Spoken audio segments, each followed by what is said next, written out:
नमस्कार, मैं हूं आपके साथ अलीम अतर। जोहार। झारखंड की शुरुआत बड़ी खबर से करेंगे। धनबाद के जज उत्तम आनंद की हत्या हुए 3 महीने होने को हैं। पूरे केस की जांच सीबीआई कर रही है। 2 लोगों के खिलाफ 2 दिन पहले सीबीआई ने चार्जशीट भी दाखिल की है, लेकिन उस चार्जशीट को लेकर झारखंड हाईकोर्ट ने नाराजगी जाहिर की है, क्योंकि पूरे केस की जांच सीबीआई भले ही कर रही है, लेकिन मॉनिटरिंग हाईकोर्ट भी कर रहा है।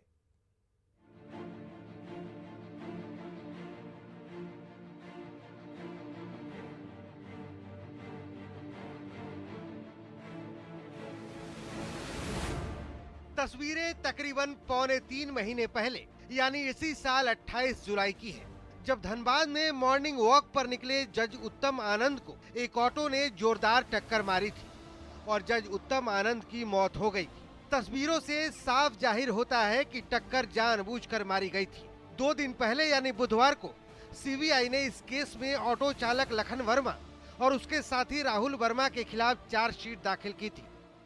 केंद्रीय जांच एजेंसी सीबीआई ने एक बड़ी कार्रवाई को अंजाम देते हुए झारखंड के जज की संदिग्ध मौत के मामले में तफ्तीश करने के बाद अब स्थानीय कोर्ट में चार्जशीट फाइल कर दिया है। लेकिन सीबीआई की इस चार्जशीट को लेकर झारखंड हाई कोर्ट ने नाराजगी जाहिर की है और पूछा है कि बिना दिखाए चार्जशीट कैसे फाइल कर दी गई। चार्जशीट में हत्या की मंशा साफ क्यों नहीं है? बाबुओं की तरह काम कर रही है सीबीआई। फाइल की है। उस चार्जशीट में 2 आदमी को अभियुक्त बनाया गया है। तो वो उनका जो चार्जशीट का था उसका उन्होंने माननीय उच्च न्यायालय को उससे अवगत कराया। तो माननीय उच्च न्यायालय ने कहा कि आपको इस सब थोड़ा सा कोर्ट को भी इसकी जानकारी देनी चाहिए थी, हाँ, कि आप क्या करने जा रहे हैं। और ये हमको लगता है कि ये जो चार्जशीट फाइल हुआ है सीबीआई के द्वारा, इसमें जो इंटेंशन है कि क्यों धक्का मारा गया, वो इंटेंशन नहीं आया है। जज हत्याकांड की जांच जारी है, लेकिन सवाल अब भी कायम है कि एक जज की हत्या आखिर क्यों की गई? आखिर किसने ऐसी साजिश रची?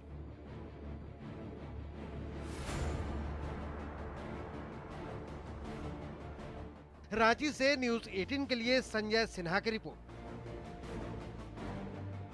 झारखंड की राजधानी रांची में मंत्रियों के लिए नए बंगले बनेंगे। बंगला निर्माण को कैबिनेट की मंजूरी मिल गई है। अब सत्ता पक्ष के नेता जहां फैसले का बचाव कर रहे हैं, वहीं बीजेपी का आरोप है कि एक तरफ राज्य सरकार पैसे का रोना रो रही है, दूसरी तरफ मंत्रियों के लिए आलीशान बंगले बनवाए जा रहे हैं। पैसे नहीं, बंगले नए, ये हाल झारखंड का है। झारखंड की राजधानी रांची में मंत्रियों के लिए नए बंगले बनाने जाने के फैसले को कैबिनेट ने मंजूरी दे दी है। 10 एकड़ जमीन पर 11 मंत्रियों के लिए बंगले बनेंगे, जिनका निर्माण 1.42 लाख वर्ग फीट में होगा, जो अंतर्राष्ट्रीय स्तर की सुविधाओं से युक्त होंगे, जिनका निर्माण 2 साल में पूरा करने का लक्ष्य रखा गया है। करीब 70 करोड़ की लागत से इन बंगलों को बनाया जाएगा, यानी हर मंत्री के बंगले पर 6 करोड़ की लागत आएगी। सत्ताधारी कांग्रेस और जेएमएम के नेताओं ने सरकार के फैसले का बचाव किया है। मुझे लगता है कि जो मंत्रियों के आवास के रखरखाव पर, क्योंकि सभी आवास पुराने हैं, बहुत पहले के बने हुए हैं, और उस रखरखाव पर जितनी बड़ी धनराशि खर्च की जाती है, वो धनराशि की बचत होगी और स्मार्ट सिटी में स्मार्ट लुक के आवास बनेंगे। उससे पूरे सिटी की सुंदरता भी बढ़ेगी। अब सारी चीजें संभल गई है, अब बहुत जल्द कोष भरने लगेगा और ऐसा नहीं है कि आज ही वो सारे रुपए खर्च कर देने हैं, वो तो अब शुरुआत होगी। रांची में मंत्रियों के लिए आलीशान बंगले पर खर्च होने वाली राशि को बीजेपी ने फिजूल खर्ची करार दिया है। तो आप इस सरकार की सोच देख सकते हैं, कहां ये अपने आप को आदिवासी, मूलवासी और गरीबों की सरकार होने का दावा करती थी और कहां ये अपने मंत्रियों के लिए 5 स्टार सुविधाएं वाले बंगले बना रही है। वहीं राज्य के वित्त मंत्री का कहना है कि वो फिर से कह रहे हैं कि खजाने में पैसे नहीं हैं, लेकिन बंगला बनाने के लिए पैसे कहां से आएंगे, ये कैबिनेट सेक्रेटरी ही बता पाएंगे। हमने कहा ना कि डिटेल में पैसे कहां से आएंगे, कैसे लगेंगे, ये आपको बता पाएंगे कैबिनेट सेक्रेटरी, तो उनसे पूछिए। हम तब अभी भी कह रहे हैं कि पैसे नहीं हैं, अभी कहाँ कह रहे हैं कि पैसे हैं। पैसा कहाँ से आएगा? अब स्वीकृति हो गया है, बनना कहाँ शुरू हुआ है? अरे वो तो है, सोचिए। झारखंड के वित्त मंत्री खुद स्वीकार करते हैं कि राज्य का खजाना खाली है। सवाल है कि जब खजाना खाली है फिर मंत्रियों के लिए आलीशान बंगला बनाने का निर्णय क्यों लिया गया? क्या कुछ दिन पुराने बंगले से काम नहीं चल सकता था? न्यूज़ 18 के लिए रांची से अविनाश के साथ संजय सिन्हा की रिपोर्ट। देश में 100 करोड़ वैक्सीनेशन पर जश्न मनाया जा रहा है, लेकिन राजधानी रांची समेत राज्य भर में टीकाकरण की रफ्तार कम है। ऐसे में वैक्सीनेशन बढ़ाने के लिए डोर टू डोर अभियान शुरू किया गया है।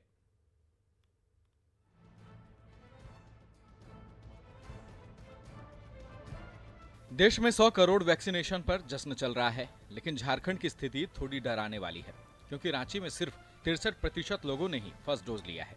वहीं दोनों डोज लेने वाले सिर्फ 23% लोग हैं। जिला के अंतर्गत कुल 23 लाख लोगों का हमारे पास में टारगेट था जिनको वैक्सीनेशन करवाना है। इसमें से अभी हम लोगों ने तकरीबन 14 लाख लोगों को फर्स्ट डोज का वैक्सीनेशन दिया है और 6 लाख लोगों को हम लोगों ने सेकंड डोज वैक्सीनेशन दे दिया है। तो इसका मतलब ये है कि 6 लाख की जनसंख्या ऐसी है रांची जिला के अंदर जो कि फुल्ली वैक्सीनेटेड है।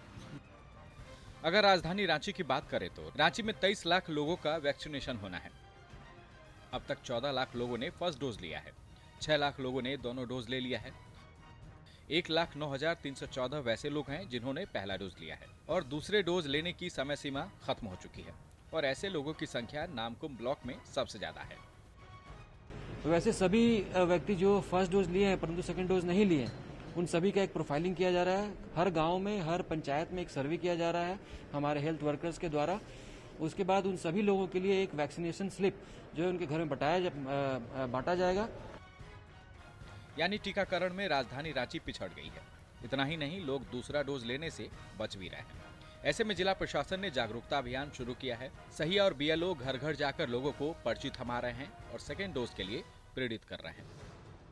अगर बात की जाए तो देश इस वक्त 100 करोड़ वैक्सीनेशन का जश्न मना रहा है, तो वहीं रांची में जो आंकड़े हैं वो डरा रहे हैं और इसी को लेकर जिला प्रशासन की तरफ से एक पहल की जा रही है, जहां पर जो बीएलओ हैं, जो सहिया हैं, वो घर घर जा रही हैं और जो सेकेंड डोज जिन्होंने नहीं लिए है वैसे लोगों को जाकर बताया जा रहा है कि उनके सेकेंड डोज का समय पूरा हो चला है और वो सेकेंड डोज। हाँ सर, हम लोग पर्ची लिख के देते हैं, उसमें कब लिया है उसका डेट, और कौन वैक्सीन लेने के लिए उसको जागरूक करते हैं घर में जाके। तो अभी वैक्सीनेशन ज़रूरी है और हम लोग को सभी को लेना चाहिए।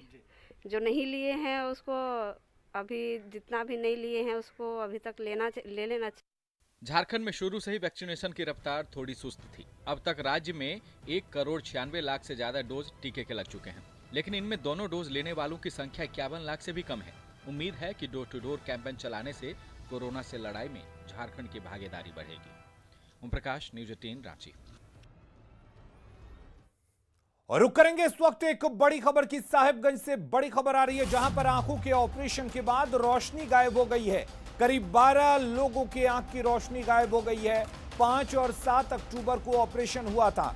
सेवा सदन बरहड़वा में हुआ था ऑपरेशन, और इसके बाद परिजनों ने अस्पताल में जमकर हंगामा किया है। डॉक्टर हंगामे के बाद से फरार हैं और अस्पताल के चक्कर मरीज काट रहे हैं, मरीजों के परिजन काट रहे हैं। आयुष्मान भारत योजना के तहत यहां पर इलाज किया जा रहा था। हालांकि सिविल सर्जन अरविंद कुमार सिंह ने कहा कि पीड़ितों द्वारा आवेदन देने पर कार्रवाई होगी। कार्रवाई तो होगी, लेकिन जिनके आंखों की रोशनी चली गई उनका क्या? और मिथिलेश हमारे साथ जुड़े हुए हैं साहिबगंज से, हमारे संवाददाता। मिथिलेश, पूरा मामला क्या है? सिविल सर्जन कार्रवाई की बात कर रहे हैं, लेकिन जिनकी आंखों की रोशनी चली गई उनका क्या होगा?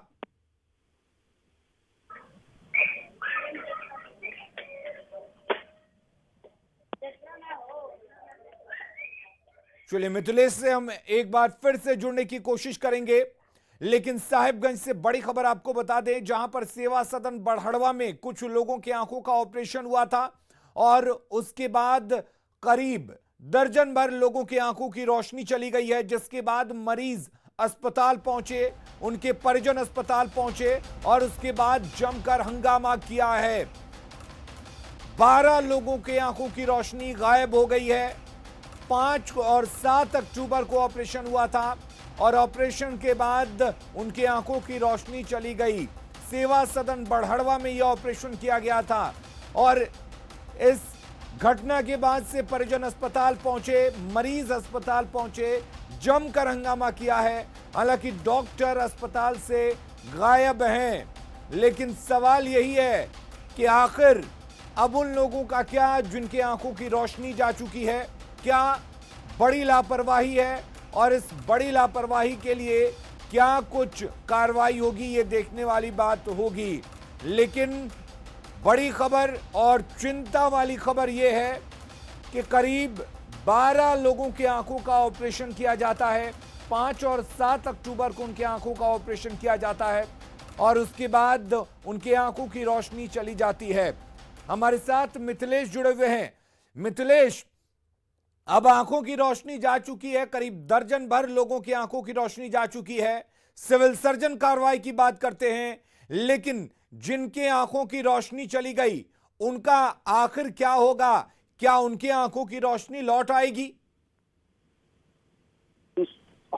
अस्पताल की ओर से कहा गया था शुरू में प्रारंभिक तौर पर कि आप लोग जो है ज्यादा हंगामा वगैरह मत कीजिए, आप लोग का इलाज हम बड़े सेंटरों पर ले जाकर कराएंगे जी। हाँ, फिर उस बात से अस्पताल प्रबंधन मुकर गया। इसके बाद मरीज के परिजनों ने वहाँ हंगामा शुरू किया। जब जानकारी मिली तो वहाँ पहुंचे सब लोग। डॉक्टर इसके बाद फरार हो गए और फिर इस संबंध में जानकारी ली गई तो ये बताया गया कि 5 और 7 तारीख को इन मरीजों का ऑपरेशन किया गया था। मिथिलेश, लेकिन अब सिविल सर्जन कार्रवाई की बात कर रहे हैं या अस्पताल जो है वो किस तरह का अस्पताल है? अस्पताल का रजिस्ट्रेशन है और सिविल सर्जन कह रहे हैं कि अगर आवेदन परिजन देते हैं और पीड़ित देते हैं तो निश्चित तौर पर जांच कर कार्रवाई की जाएगी और उसको सील भी किया जाएगा। लेकिन सवाल यह भी है कि आखिर इस तरह की लापरवाही क्यों हुई? क्या अब उनकी आंखों की रोशनी वापस आ पाएगी अगर कार्रवाई होती है तो? ये तो आगे जांच के बाद ही पता चलेगा कि उन मरीजों का रोशनी आंख की वापस आ पाएगी कि नहीं आ पाएगी। ये तो डॉक्टर और अस्पताल पर यहाँ सिविल सर्जन जांच कर बताएंगे। फिलहाल तो चलिए, बहुत शुक्रिया आपका तमाम जानकारी देने के लिए मिथिलेश। अगली खबर का रुख करते हैं। झारखंड में संगठित अपराध के खिलाफ झारखंड एटीएस ने ताबड़तोड़ कई जिलों के 16 से ज्यादा ठिकानों पर छापेमारी की। छापेमारी में एटीएस के हाथ जो सबूत लगे हैं वो चौंकाने वाले हैं। कह सकते हैं कि रंगदारी के रुपयों से ये गैंगस्टर न सिर्फ देश बल्कि विदेशों में भी संपत्ति अर्जित कर रहे हैं।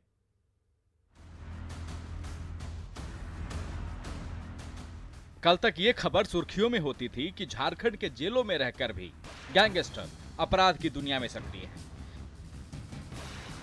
लेकिन मंगलवार को झारखंड एटीएस की छापेमारी के बाद जो खुलासे हुए हैं वो चौंकाने वाले हैं। दरअसल अमन साव, सुजीत सिन्हा, अमन सिंह जैसे गैंगस्टर जो कल तक कारोबारियों से रंगदारी वसूलते थे, अब उसी रंगदारी के रुपयों से ये गैंगस्टर संपत्ति अर्जित कर रहे हैं। रंगदारी से मिले रुपयों का रियल एस्टेट में ये इस्तेमाल कर रहे हैं। देश और विदेशों में गैंगस्टर खरीद रहे हैं होटल। नेपाल में गैंगस्टर सुजीत सिन्हा का एक होटल भी है। डोरंडा में अमन साव के कई अपार्टमेंट हैं। कोयले के काले कारोबार में गैंगस्टर पैसा लगा रहे हैं।